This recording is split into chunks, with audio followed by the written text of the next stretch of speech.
The dust swirled around Theodora Bennett as she clutched her swollen belly, the sound of 1,000 hooves still echoing in her ears though the cattle had long since disappeared over the horizon.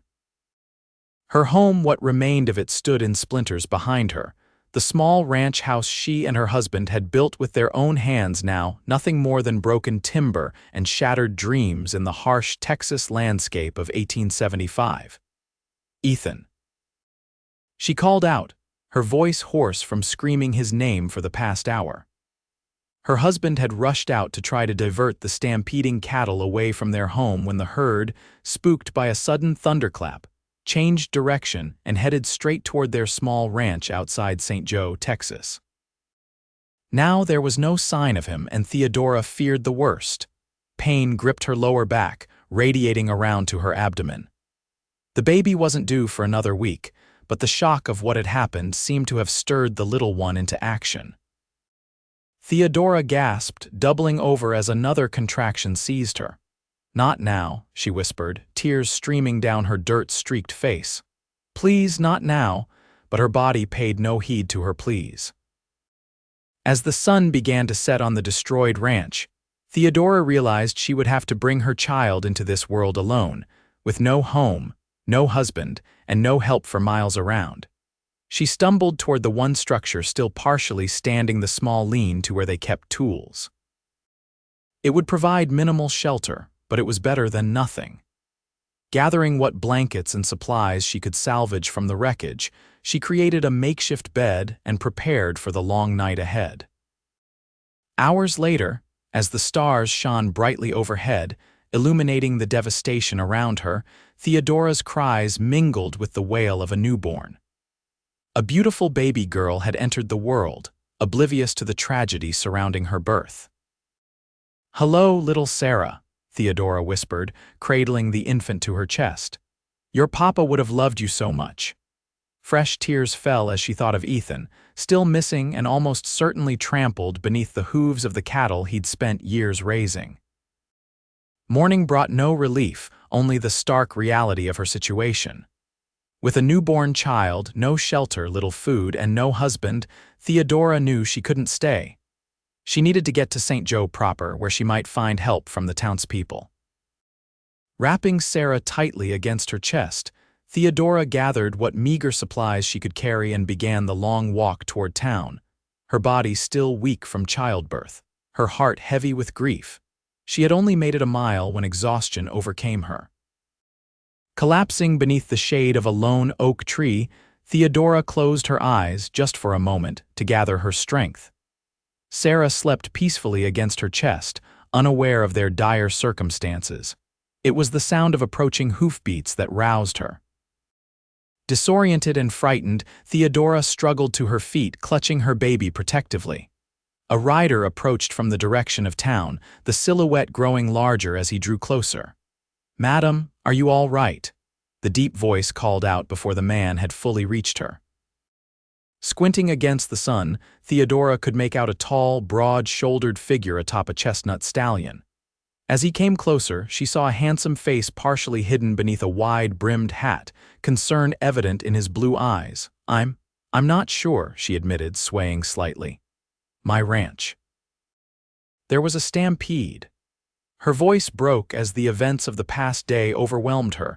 The stranger dismounted in one fluid motion, crossing the distance between them quickly. "Easy now," he said, placing a steadying hand on her elbow.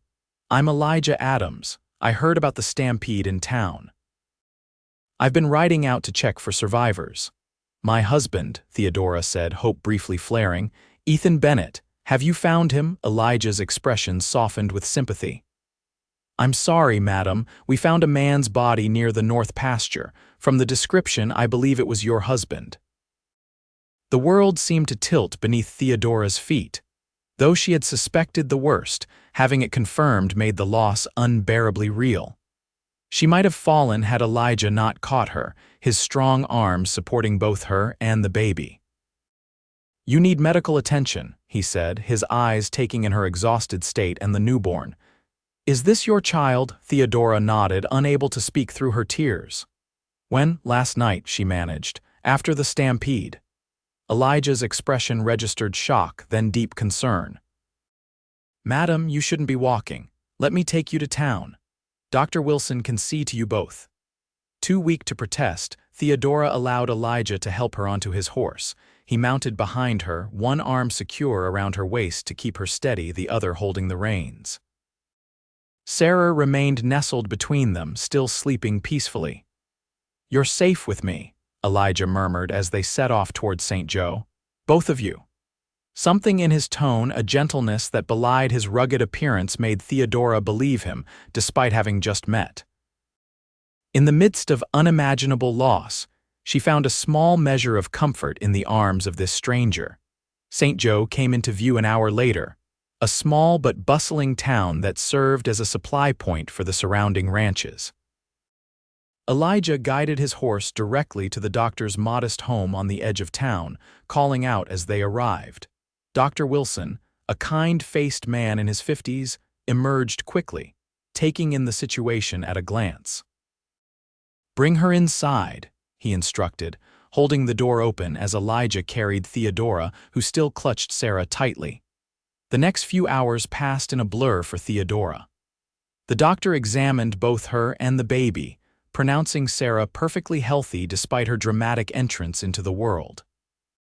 Theodora herself was suffering from exhaustion and dehydration, but would recover with rest and proper care.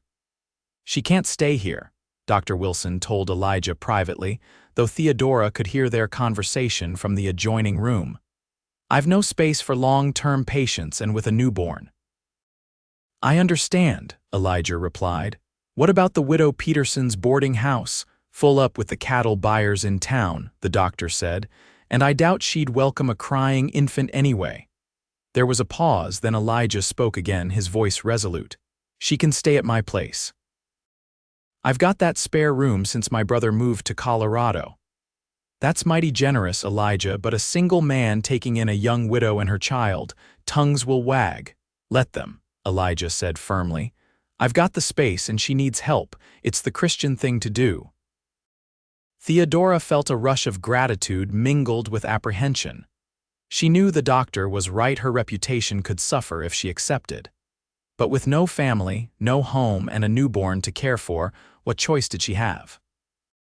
When Elijah entered the room to present his offer, she accepted with as much dignity as she could muster. "I won't be a burden for long," she promised. "As soon as I've recovered my strength, I'll find work and a place for Sarah and me." Elijah's ranch was modest compared to some in the area, but well-maintained and prosperous enough. The main house was solid, with a wide porch wrapping around two sides. Inside, the furnishings were simple but comfortable, revealing a man who valued practicality over ornamentation. The spare room was small but clean, with a narrow bed, a chest of drawers, and a rocking chair by the window. It was in this room that Theodora spent her first week at Elijah's home, recovering her strength while caring for Sarah. Elijah proved to be a considerate host, providing for their needs while maintaining a respectful distance. He arranged for the midwife, Mrs. Hollies, to visit daily, bringing supplies for the baby and checking on Theodora's recovery. "That Elijah Adams is a good man, Mrs. Hollies remarked one afternoon as she showed Theodora how to properly swaddle Sarah. "Been on his own since his parents died of influenza 5 years back, worked that ranch up from nearly nothing." "He's been very kind," Theodora agreed, watching as the older woman expertly wrapped Sarah in a soft blanket. "I don't know what would have happened to us if he hadn't found us." Mrs. Hollies gave her a knowing look. "The Lord provides, my dear, sometimes in ways we don't expect." As the days passed, Theodora began to venture out of her room more, determined to earn her keep. Despite Elijah's protests that she should continue resting, she insisted on helping with household chores she could manage while caring for Sarah. "You don't need to cook for me," Elijah said when he found her in the kitchen one morning, attempting to prepare breakfast one-handed while holding Sarah in the crook of her arm.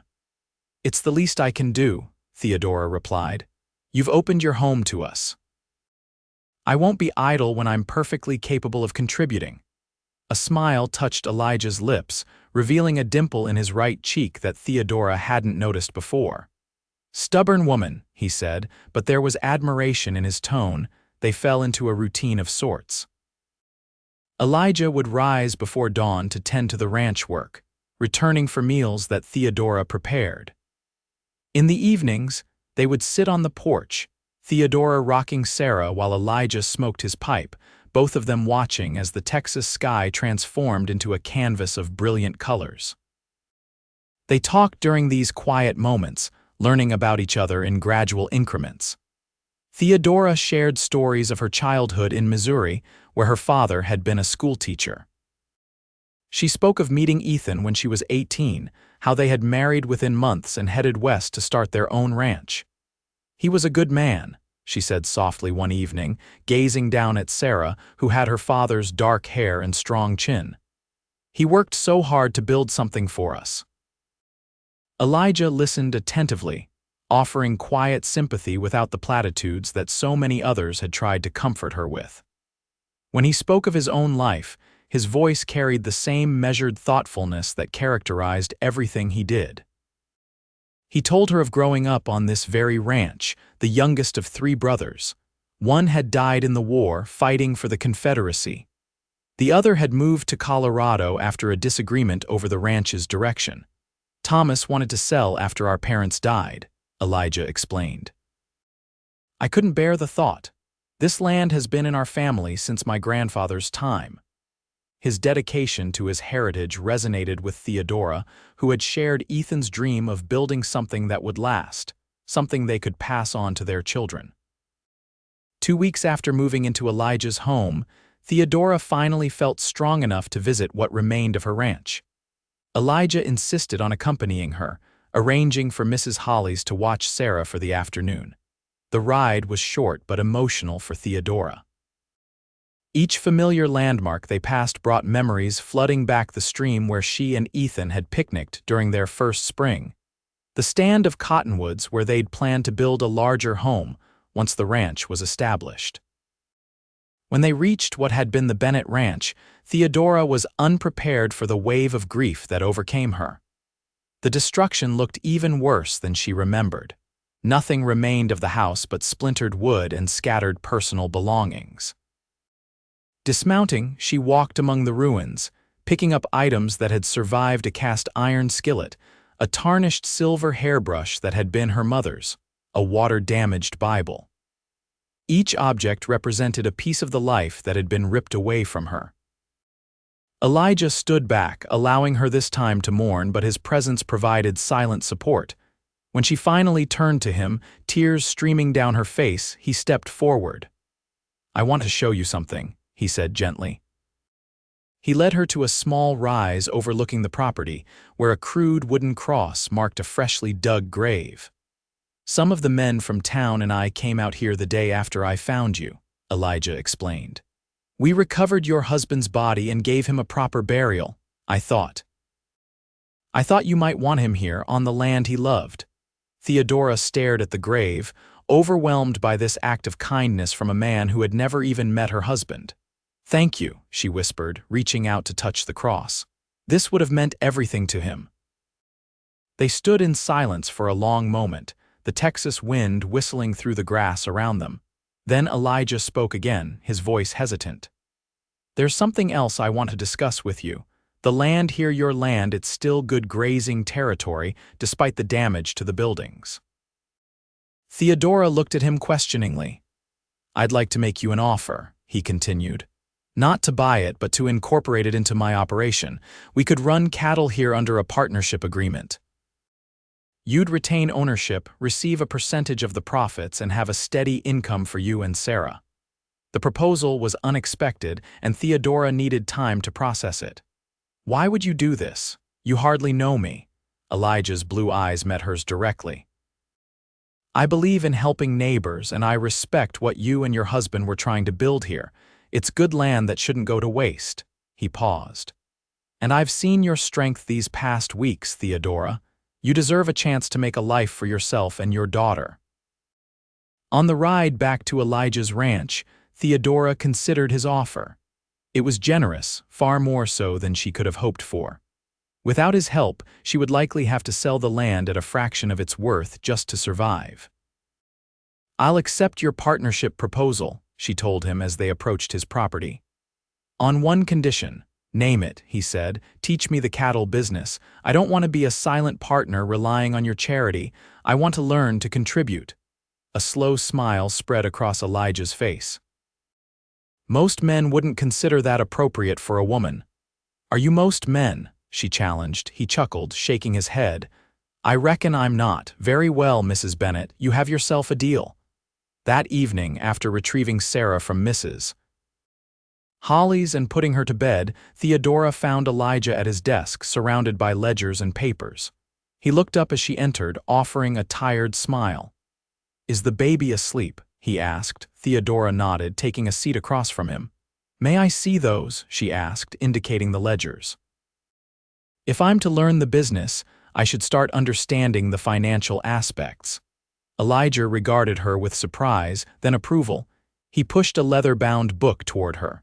"These are the cattle counts and sales figures for the past 3 years." For the next hour, he patiently explained his record-keeping system, answering her questions and elaborating on the market fluctuations that affected cattle prices. Theodora absorbed the information eagerly, her quick mind grasping the concepts despite her lack of formal education in business matters. "You're a natural," Elijah remarked as they finally closed the books for the night. Ethan was fortunate to have such a capable partner. The compliment warmed her, especially coming from someone whose opinion she had come to value. "Thank you for taking the time to teach me," she said, rising from her chair. "Good night, Elijah." "Good night, Theodora," he replied, his gaze lingering on her face a moment longer than necessary. As spring turned to summer, life fell into a new rhythm. True to his word, Elijah included Theodora in every aspect of the ranching operation. She learned quickly, proving herself adept at both the business side and the practical skills required. Sarah thrived under the care of both Theodora and Mrs. Holly's, who continued to visit regularly. At 3 months old, she was a happy, healthy baby with a smile that could brighten even the most exhausting day. The partnership arrangement for the Bennett land worked well. Elijah had moved some of his cattle onto the property, employing 2 additional cowhands to help manage the expanded operation. The first profits from the arrangement allowed Theodora to begin saving for Sarah's future. As for living arrangements, what had been intended as temporary had somehow become permanent without either Theodora or Elijah discussing it. Her presence in his home seemed natural now, her touches evident in the curtains she'd sewn for the windows, the wildflowers she arranged in jars on the table, the aroma of fresh bread that often filled the kitchen. The townspeople had indeed gossiped at first, as Dr. Wilson had predicted. But as time passed, most accepted the situation as a practical arrangement between neighbors helping each other. Elijah's respected position in the community silenced the worst of the rumors, and Theodora's dignified behavior in public gave no one cause for genuine concern. Still, there were moments when the unusual nature of their arrangement became apparent. One Sunday after church, Theodora overheard a conversation between 2 women as she waited for Elijah, who was speaking with the pastor. "Living under the same roof for months now," one whispered. "And neither of them courting anyone else. You can't tell me there's nothing going on there." "She's still in mourning," the other replied, "and Elijah's always been a gentleman. Gentleman or not, he's still a man, and she's a comely young widow with a child who needs a father." Theodora felt her cheeks burn as she pretended not to hear, adjusting Sarah in her arms. The women weren't entirely wrong. Living in such close proximity had created an undeniable bond between her and Elijah. But the nature of that bond remained undefined, existing in a space between friendship and something deeper. There had been moments a lingering glance across the dinner table, hands brushing as they passed tools during ranch work, the comfort of his presence on the porch each evening that suggested Elijah might feel the same confusion of emotions that sometimes kept Theodora awake at night. But neither had broached the subject, perhaps out of respect for her period of mourning, perhaps out of fear that acknowledging the growing attraction would complicate their successful partnership. The situation came to a head in late August, when a severe summer storm swept through the region. Theodora had been alone at the ranch house with Sarah, Elijah having ridden out at dawn to check on a distant section of fence that had been reported damaged. As the sky darkened ominously and the wind picked up, Theodora grew increasingly concerned. Elijah should have returned hours ago. When the first lightning bolt split the sky, followed immediately by a crash of thunder that shook the house, Sarah began to cry in fright. "Hush, sweet girl," Theodora soothed, rocking her daughter as the storm intensified. Rain lashed against the windows, driven by winds strong enough to bend the oak trees in the yard. Another hour passed with no sign of Elijah, and Theodora's worry deepened. Just as she was contemplating the unthinkable riding out to search for him, despite the dangerous conditions, she heard the sound of hoofbeats approaching. Rushing to the window, she saw Elijah dismounting from his horse, soaked to the skin and limping noticeably. Theodora threw open the door, relief flooding through her. "Thank God, I was so worried." Elijah stumbled inside, water streaming from his clothes onto the floor. His face was pale beneath his tan, his expression tight with pain.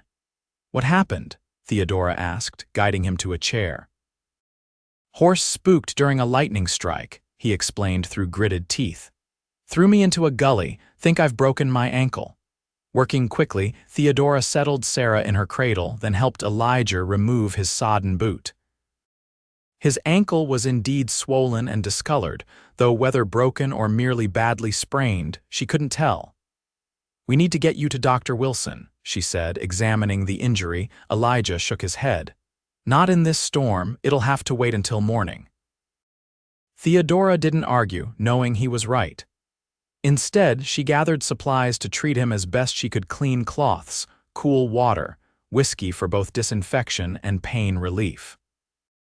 As she tended to his injury, binding the ankle tightly to provide support, their proximity awakened feelings she had been trying to suppress.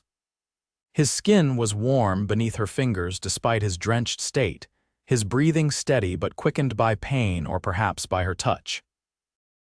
"You should change out of these wet clothes," she said finally, keeping her gaze on his ankle rather than his face. "You'll catch your death otherwise."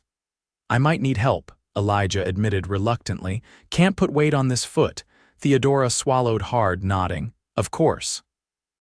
What followed was an exercise in forced practicality overlaying acute awareness.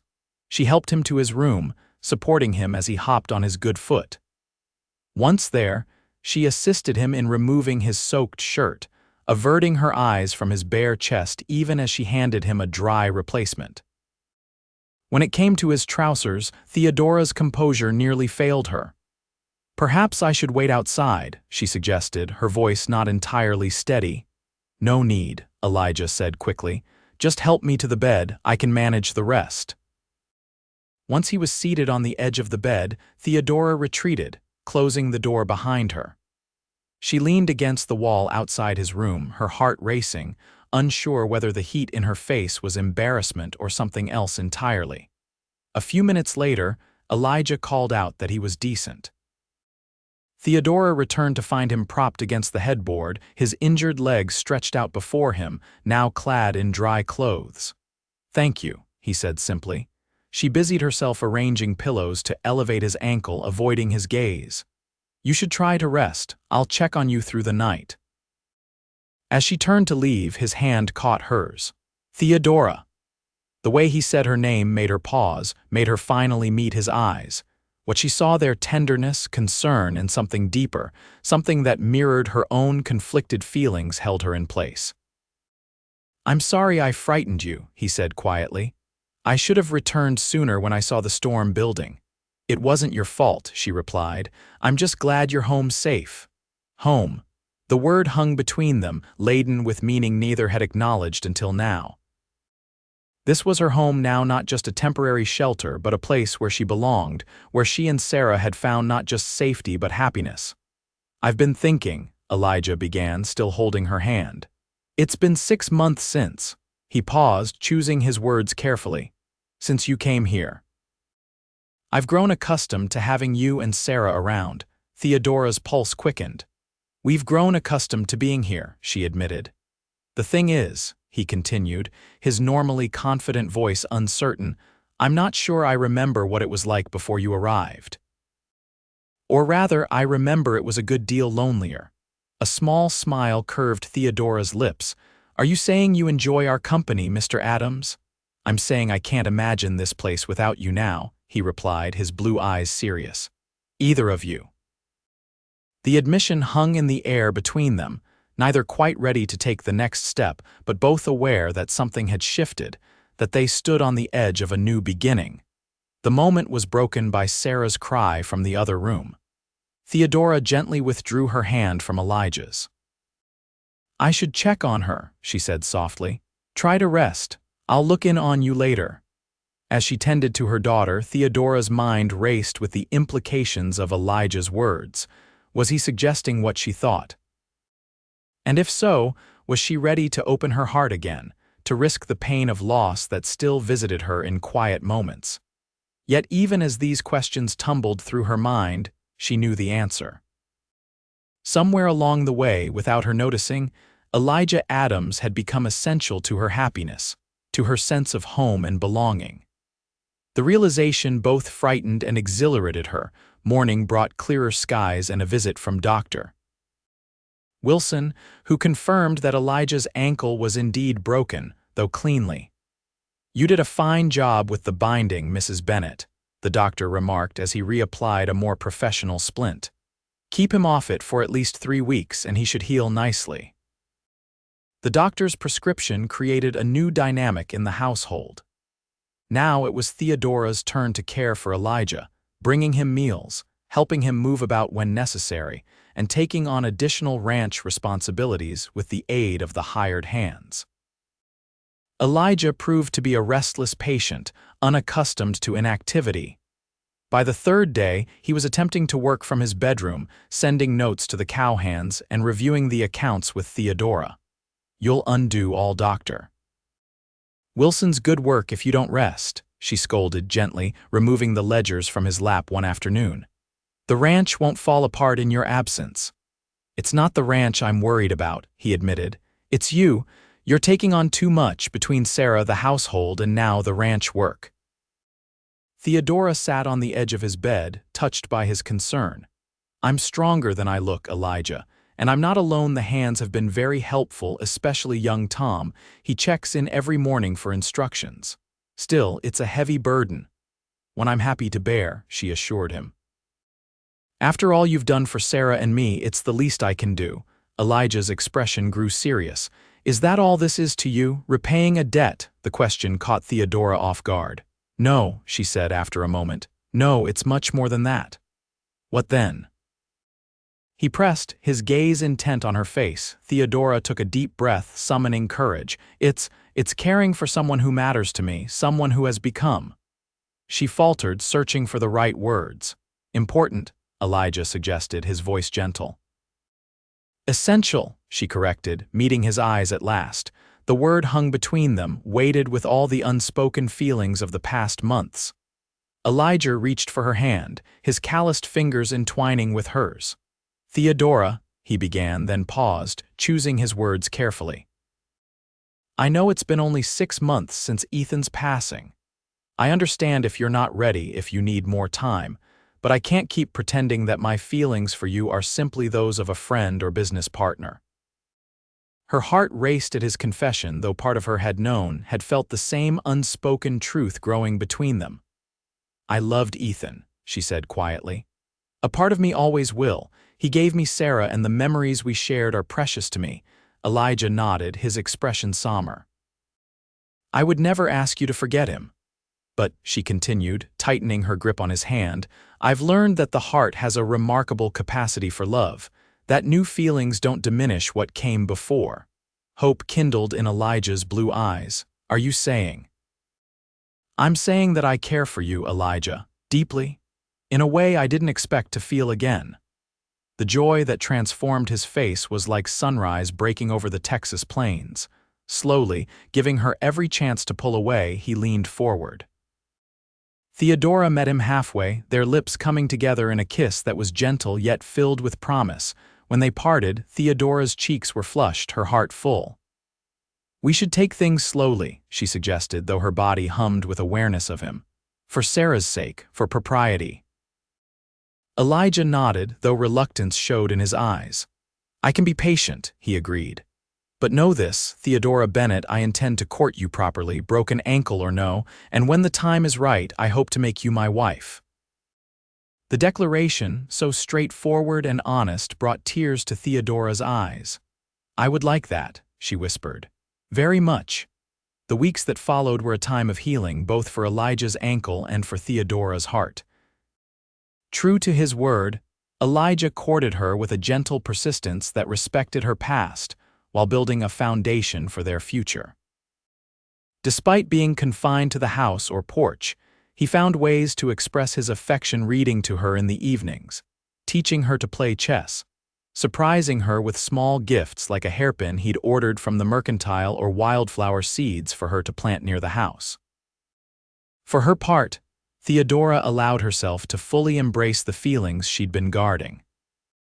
She spoke more freely of her hopes and dreams, shared more of her thoughts, and gradually allowed more physical expressions of affection, a touch of hands while passing the coffee, a kiss goodnight that lingered longer each evening, the comfort of his arm around her as they watched the sunset from the porch swing. Sarah, now 7 months old and beginning to crawl, became a bridge between them. Elijah delighted in her development, encouraging her explorations and often volunteering to watch her while Theodora attended to other tasks. The sight of the big rancher on the floor, playing with her daughter or reading to her from one of his books, never failed to warm Theodora's heart. By mid-September, Elijah's ankle had healed enough for him to resume limited ranch work, though Dr. Wilson cautioned against long rides or heavy lifting for another few weeks. The return to normalcy brought with it a new challenge, finding moments of privacy in the midst of busy days. Their courtship, conducted largely within the confines of the ranch house, now expanded to include rides across the property, picnics by the creek that bordered the eastern pasture, and occasional trips into St. Joe, where they no longer felt compelled to maintain the fiction of being merely landlord and tenant. The town's reaction to their courtship was largely positive. Most people had suspected their feelings for each other long before they'd acknowledged them themselves. Mrs. Hollies, in particular, seemed pleased by the development. "Told you the Lord provides," she reminded Theodora during one of her visits. "That man looks at you like you hung the moon and stars." Not everyone was supportive, however. Thomas Peterson, the banker's son who had shown interest in Theodora during her rare visits to town, made his disapproval known with cutting remarks about unseemly haste and convenient arrangements. "Pay him no mind," Elijah advised when Theodora mentioned the comments. "He's just sore that I won the prize he was after." "Is that what I am, a prize?" Theodora teased, though she was pleased by his possessive tone. Elijah pulled her close, his expression growing serious. "You're a gift, Theodora, one I thank God for every day." As autumn painted the landscape in gold and crimson, Elijah and Theodora's relationship deepened.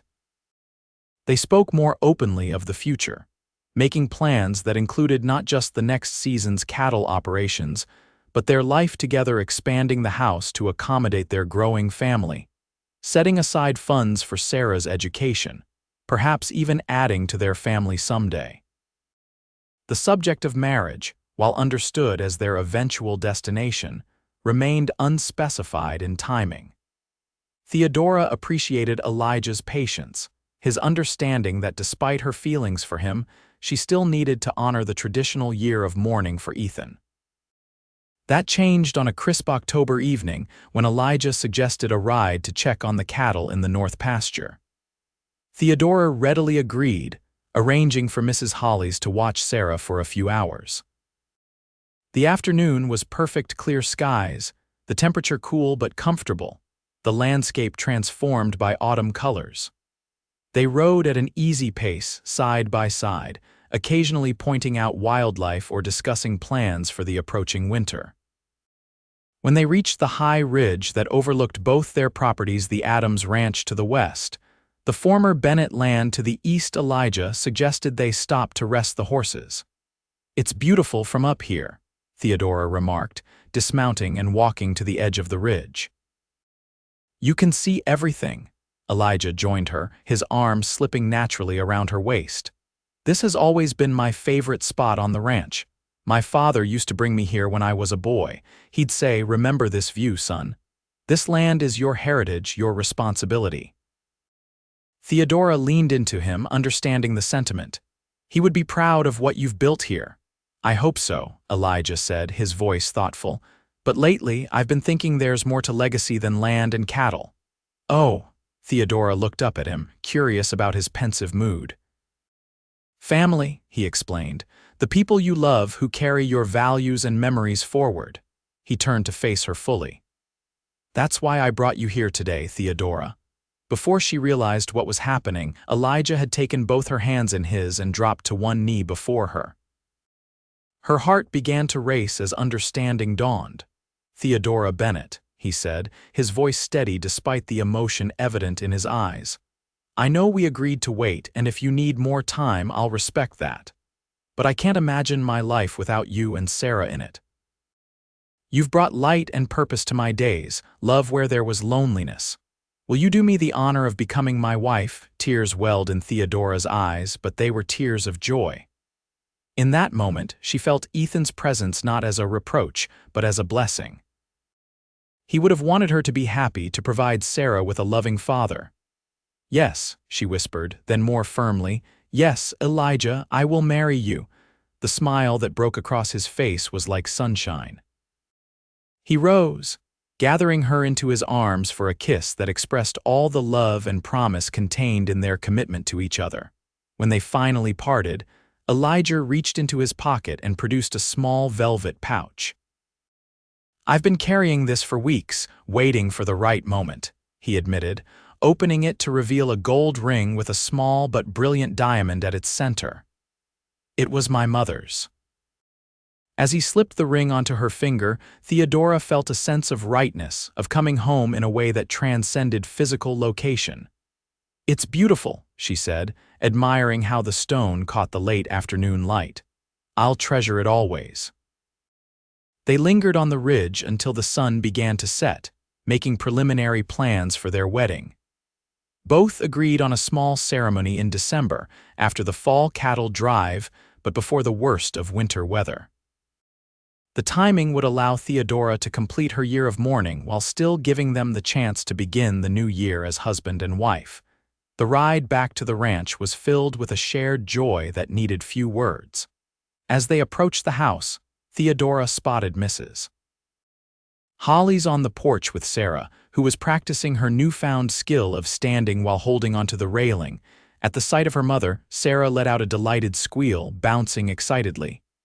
Mrs. Holly steadied her, waving at the returning riders.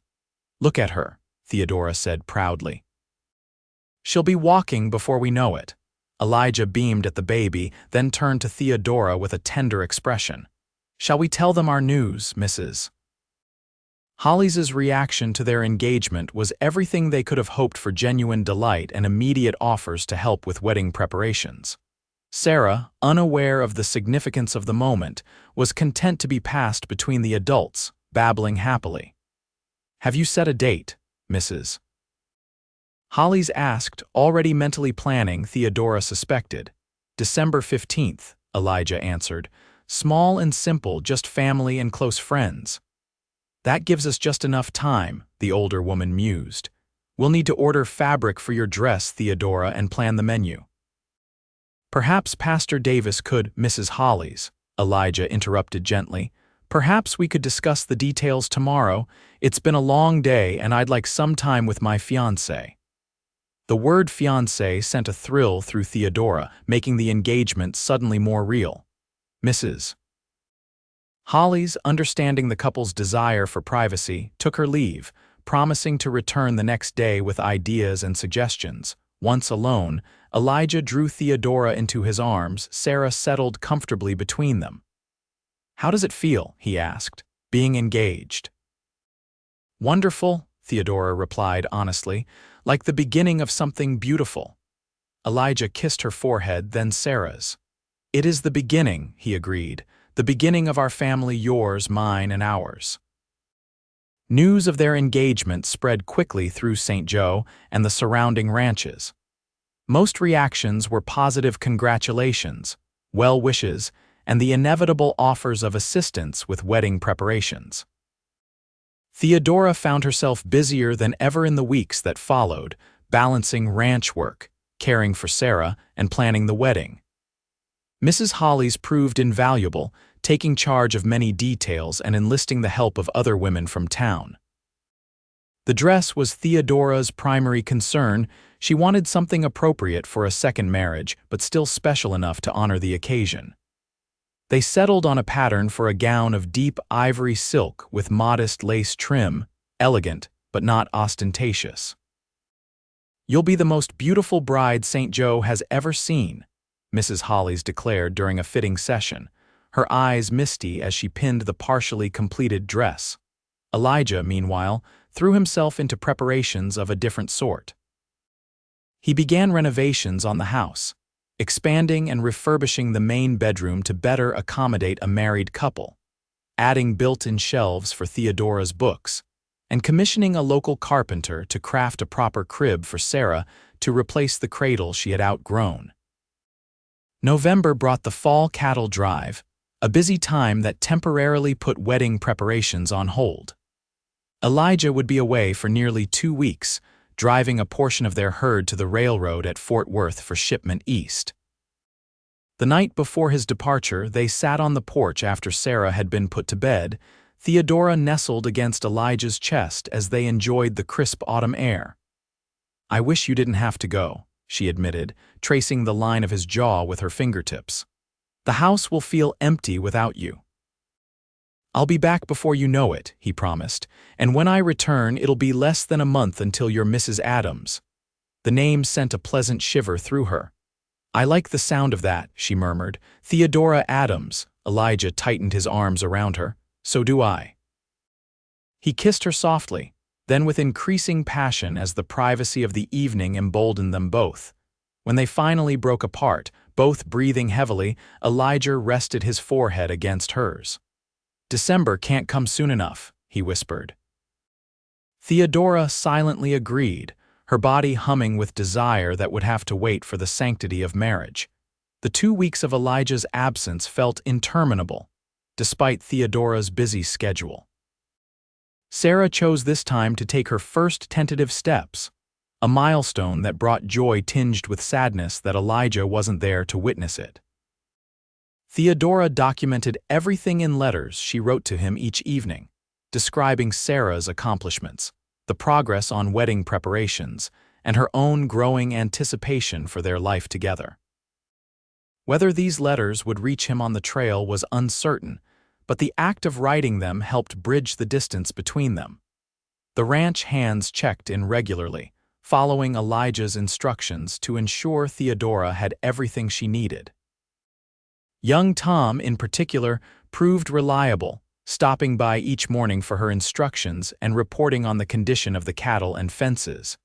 It was Tom who brought the first troubling news, 12 days into Elijah's absence. "Riders spotted to the east, madam," he reported, hat in hand as he stood on the porch. 3 of them watching the property from the ridge line. Theodora felt a chill that had nothing to do with the November air. "Did you recognize them?" Tom shook his head. "No, madam." They kept their distance. Might be nothing drifters or hunters, but Mr. Adams always said to report anything unusual. "You did right, Tom," she assured him. "Keep an eye out and let me know if you see them again." The young cowhand nodded, his expression serious. "We'll be vigilant, madam." And Mr. Adams should be back tomorrow or the next day. After Tom left, Theodora found herself checking the windows more frequently, keeping Sarah closer as they went about their day. The isolated nature of the ranch, normally so peaceful, suddenly felt vulnerable. That night, as she prepared for bed, a sound from outside caught her attention, the soft nicker of a horse that wasn't in the stable. Peering cautiously through the bedroom curtains, she saw a shadowy figure near the corral. Heart pounding, Theodora reached for the rifle Elijah kept loaded by the door. She had learned to shoot during her time with Ethan, though she had never had cause to use a weapon against another person. Moving quietly to Sarah's room, she gathered her sleeping daughter, then retreated to the main bedroom, which had fewer windows and a sturdier door. There she waited, rifle ready, listening intently for any sound of intrusion. Minutes stretched into an hour, then 2. No further disturbances broke the night's silence. Eventually, exhaustion overcame vigilance, and Theodora dozed in the chair beside the bed, Sarah sleeping peacefully nearby. Morning light revealed nothing amiss around the ranch house, no footprints beneath the windows, no items missing from the outbuildings. Theodora might have dismissed the previous night's fears, as imagination had Tom not reported seeing the riders again, this time closer to the property line.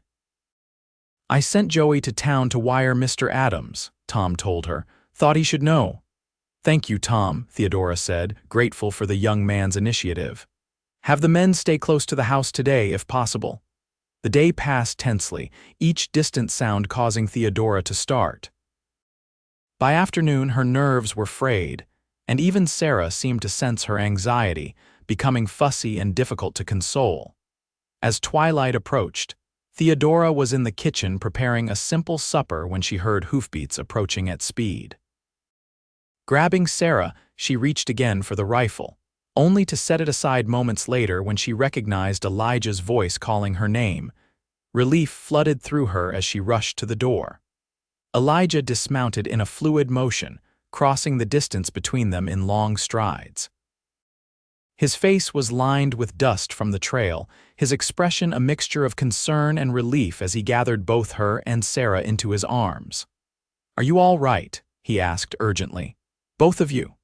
"We're fine," Theodora assured him, breathing in his familiar scent of leather and pine. "But how did you get here so quickly?" "Tom only sent Joey to town this morning. I was already on my way back," Elijah explained, keeping one arm around her as they entered the house. "We finished the drive early.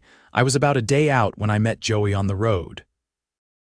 Inside, Elijah washed quickly while Theodora prepared coffee and set out food for him. Sarah, delighted by her soon-to-be father's return, showed off her new walking skills, toddling unsteadily between them. "Look at you," Elijah exclaimed, scooping her up and tossing her gently in the air, eliciting a squeal of delight. "You're growing up too fast, little one." Once Sarah was settled with toys in her play area, Elijah turned his attention fully to Theodora. "Now, tell me everything about these riders." She related what little she knew Tom's sightings, the figure she'd glimpsed by the corral the previous night. "It could be nothing," she finished. "Drifters, as Tom suggested." Elijah's expression remained grave. "Maybe. But 3 men watching the property for days doesn't sound like typical drifter behavior." He rubbed his jaw thoughtfully. "I think I'd better have a word with Sheriff Davis tomorrow." That night, with Elijah home, the ranch house felt secure again. As they sat before the fire after putting Sarah to bed, Theodora realized how much she had come to depend on his presence, his strength and steadiness. "I missed you," she said simply, curled against him on the sofa. "And I missed you," he replied, pressing a kiss to her temple. "Every night on the trail I thought of you here, waiting. It made the days go faster, knowing I was coming home to you." Home. The word encompassed so much now, not just a place, but the people who made it a sanctuary. Theodora had found her home in Elijah's arms, in the life they were building together. The next morning, Elijah rode into St. Joe to speak with Sheriff Davis, leaving the ranch hands with strict instructions to remain vigilant. He returned by mid-afternoon, his expression troubled. "The sheriff has heard reports of a gang operating in the area," he told Theodora as they walked the property, checking fences and outbuildings. 3 men who have been rustling cattle from isolated ranches. They hit the Johnsons' place last week, ran off 20 head before anyone noticed. Do you think they're targeting us next? Theodora asked, concern evident in her voice. It's possible, Elijah admitted. Our combined herds would be a tempting target. The sheriff's organizing a patrol, but they can't be everywhere at once. That evening, Elijah gathered the ranch hands for a strategy session. Watches would be doubled, with men stationed at key points around the property. No one would ride alone, and all unusual sightings would be reported immediately. The next few days passed without incident, the vigilance perhaps deterring any potential rustlers. Gradually, the tension began to ease, and wedding preparations resumed their place as the primary focus of Theodora's attention. With only 3 weeks until the ceremony, there was still much to do. The dress needed final alterations, the menu had to be finalized, and living arrangements during the renovations required planning. Mrs. Hollies has offered to let us stay with her after the wedding while the bedroom work is completed, Theodora mentioned as they reviewed the schedule one evening. Elijah frowned. I'd rather not start our married life under someone else's roof, hospitable as Mrs. Hollies is. The alternative is living amid construction dust and noise, Theodora pointed out practically, or, Elijah suggested, we could take a short trip. A honeymoon. Just a few days to San Antonio, perhaps. By the time we return, the worst of the construction should be finished. The idea appealed to Theodora immensely. She had rarely traveled beyond St. Joe and the surrounding area. What about Sarah? She asked, though her excitement was building. Mrs. Hollies would be delighted to care for her for a few days, Elijah said confidently. She's already hinted as much. The prospect of time alone together, away from the responsibilities of the ranch and parenthood, was enticing. I'd like that very much, Theodora agreed. San Antonio it is. With that decision made, Elijah added travel arrangements to his growing list of responsibilities. Despite the busy schedule, they found moments each day to simply enjoy each other's company and the anticipation of their approaching wedding. It was during one such peaceful evening, 10 days before the wedding, that the fragile security they had established was shattered. Elijah had ridden out with 2 hands to check the northern fence line, expecting to return by sunset. When darkness fell with no sign of them, Theodora tried not to worry, knowing that ranch work often took longer than anticipated. An hour after sunset, however, one of the horses returned riderless, its saddle empty but for a dark stain that Theodora recognized with horror as blood. Tom, who had remained behind to guard the house, immediately organized the remaining hands. I'll take Joey and Miguel to search, he told Theodora. You stay here with Sarah and keep the doors locked. Be careful, she urged, fear clutching at her heart. The men who did this could still be out there. As Tom and the others rode out, Theodora paced the house, alternating between checking on the sleeping Sarah and peering anxiously out the windows. The rifle stood ready by the door, a silent reminder of the danger that threatened their happiness. Hours passed with agonizing slowness. Shortly after midnight, Theodora heard the approach of horses, several of them, moving at a walking pace. Positioning herself by the window, rifle in hand, she watched as the group emerged from the darkness. Relief washed over her as she recognized Tom leading the party. Behind him rode the 2 hands who had accompanied Elijah, supporting between them a third figure slumped in the saddle, Elijah. Theodora flung open the door, rushing onto the porch. What happened? He's alive, madam, Tom assured her quickly, dismounting to help the others with Elijah. Took a bullet to the shoulder, but he's tough. Working together, they carried Elijah into the house and laid him on the bed.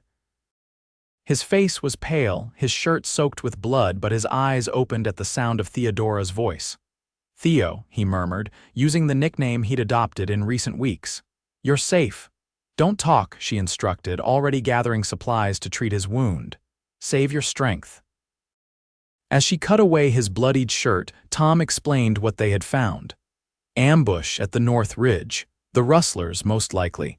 They shot Mr. Adams when he confronted them driving off some of our cattle. How many cattle did they take? Elijah asked weakly, wincing as Theodora began cleaning his wound.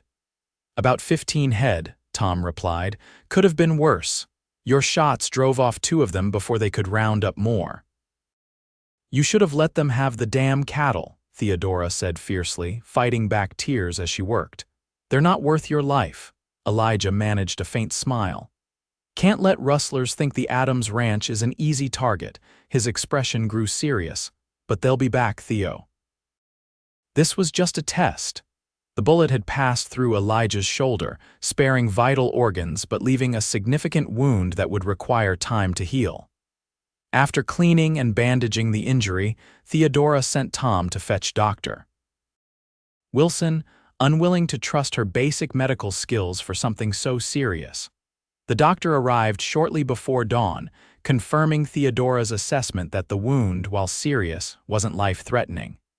Keep it clean, make sure he rests, and he should recover fully, Dr. Wilson instructed. Though I'm afraid your wedding may need to be postponed, Mrs. Bennett. The wedding is the least of my concerns right now, Theodora replied, though the thought of delaying their union brought a pang of disappointment. Elijah, however, had other ideas.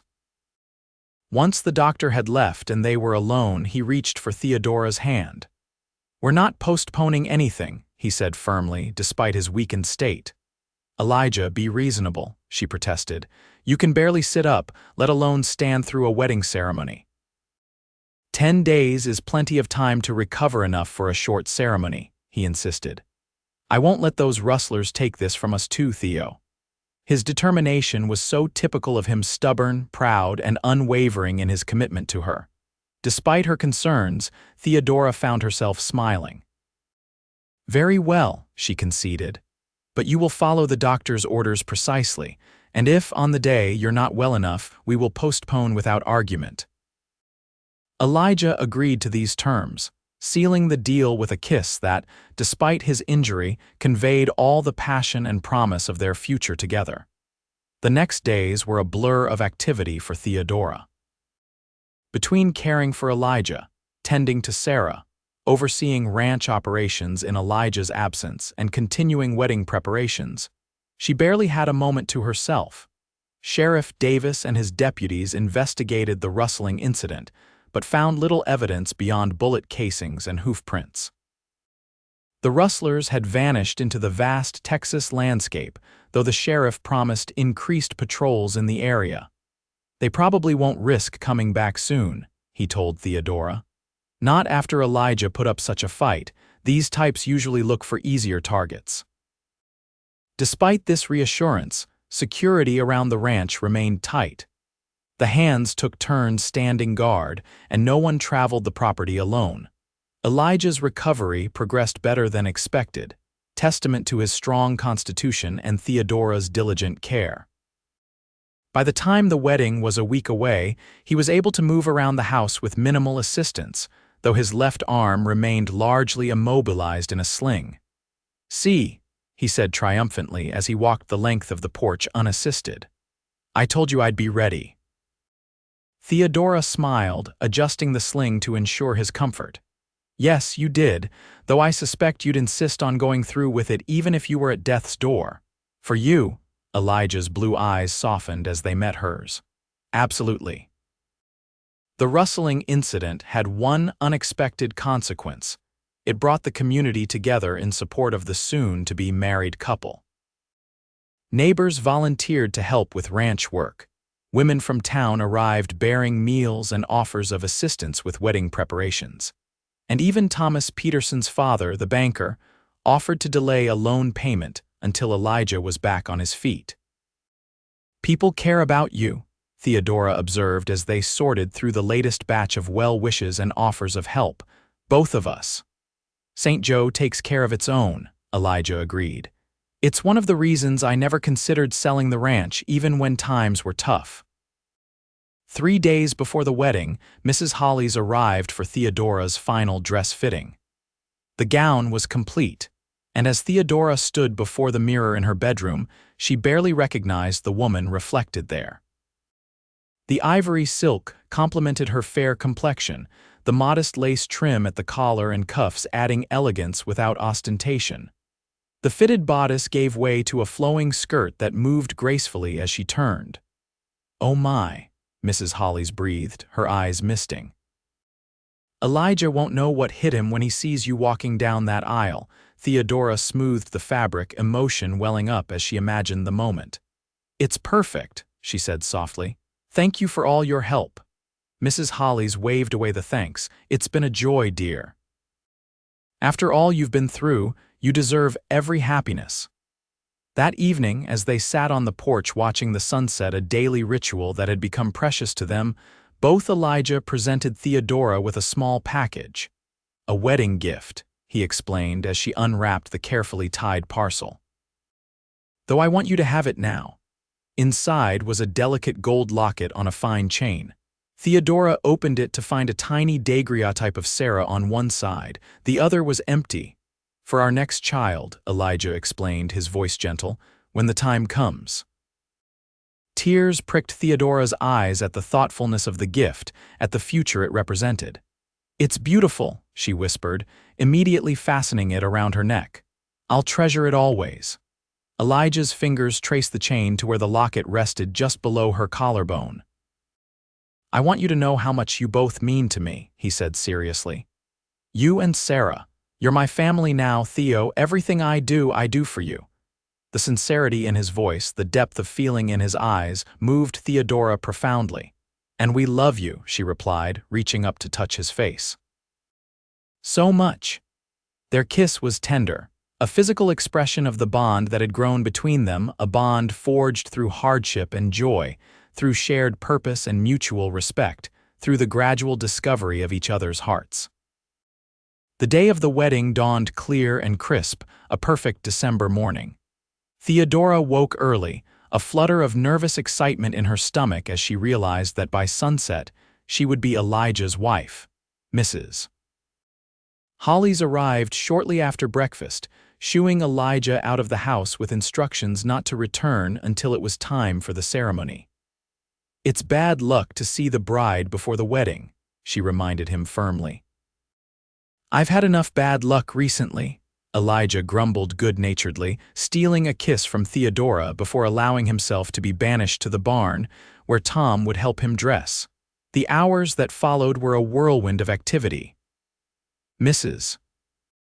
Hollis and two other women from town transformed the main room of the ranch house, moving furniture to create space for the ceremony, and decorating with evergreen boughs and red ribbons that lent a festive air to the normally practical space.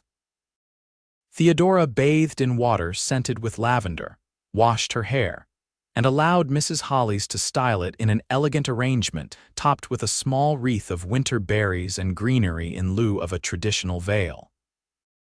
Sarah, dressed in a new white frock made specially for the occasion, watched the proceedings with wide-eyed fascination. "You're going to have a papa today," Theodora told her daughter as she bounced her on her knee. "A wonderful, loving papa who will always take care of us." By mid-afternoon, guests began to arrive, neighbors, friends from town, the ranch hands in their Sunday best. Pastor Davis arrived shortly after, setting up a small altar at one end of the main room. Mrs. Hollis helped Theodora into her wedding dress, fastening the long row of tiny buttons up the back with patient fingers. The locket Elijah had given her rested against her skin beneath the high collar, a tangible reminder of the man she was about to pledge her life to. "It's time, dear Mrs. Hollis announced, handing Sarah to one of the other women who would mind her during the ceremony. "Are you ready?" Theodora took a deep breath, smoothing the silk of her skirt one last time. "I've been ready since the day he found me," she replied with certainty. The simple ceremony had been planned with Elijah's injury in mind: short readings, brief vows, and chairs positioned so that he could sit if needed. But as Theodora entered the main room on the arm of Sheriff Davis, who had offered to give her away, she saw Elijah standing tall and straight at the altar, his left arm still in a sling but his posture unbowed. Their eyes met across the room, and the love she saw in his gaze nearly took her breath away. The journey to this moment, from the tragedy of the stampede to the promise of new beginnings, seemed both impossibly long and remarkably short. As she reached Elijah's side, he took her hand in his grip warm and steady. "You're beautiful," he whispered, the words meant for her alone. Pastor Davis began the ceremony with a reading about love's endurance through hardship, words that resonated deeply given all they had overcome. When it came time for their vows, Elijah spoke clearly, his voice carrying to every corner of the room as he promised to love, honor, and cherish Theodora for all the days of his life. When her turn came, Theodora's voice was soft but unwavering. "I, Theodora Bennett, take you, Elijah Adams, to be my lawfully wedded husband. I promise to love and cherish you in sickness and in health, in good times and bad, for as long as we both shall live." The exchange of rings followed, a simple gold band for Theodora to join her engagement ring, a matching one for Elijah that he had secretly ordered from the same jeweler in Fort Worth.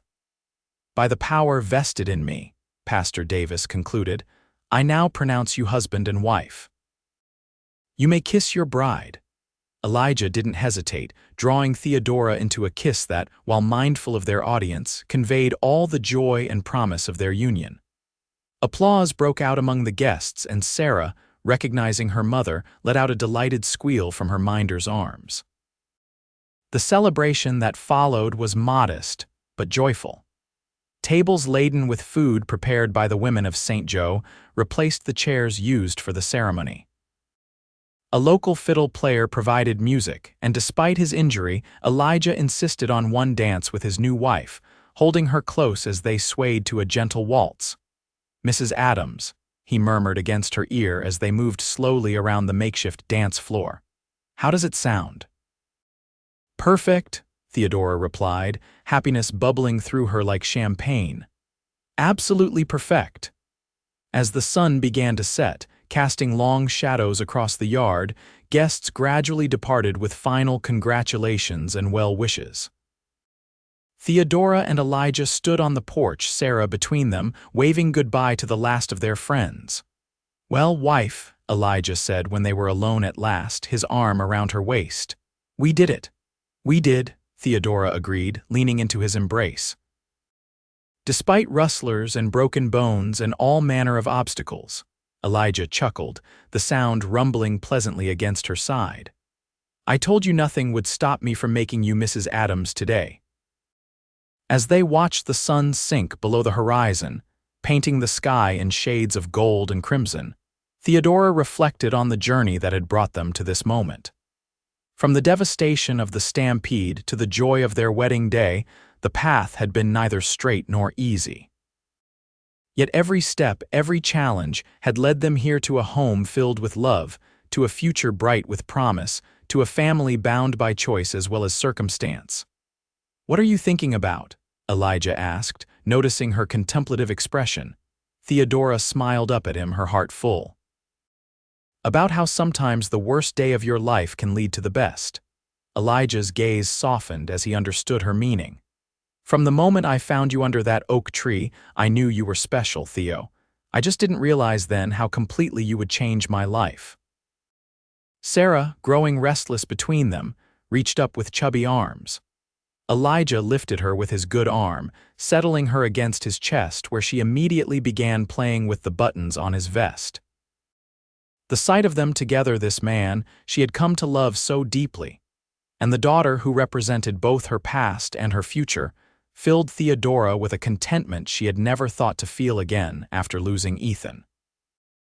"I love you," she said simply, the words encompassing all the gratitude and joy and hope she felt. Elijah's smile was tender as he leaned down to kiss her. Sarah balanced expertly between them. "And I love you, both of you, more than I can say."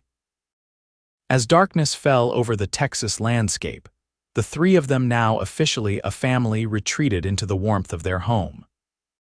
Outside, the stars appeared one by one, silent witnesses to the love that had blossomed amidst hardship, the strength that had emerged from vulnerability, and the family that had been forged through courage and compassion.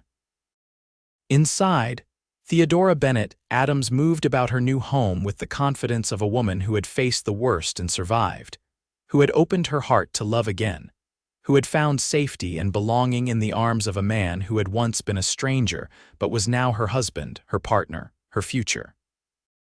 And as she settled Sarah into bed before joining Elijah in what was now their room, she remembered his words from that first day, words that had proven true in ways neither of them could have imagined then. "You're safe with me. Safe, loved, and home at last."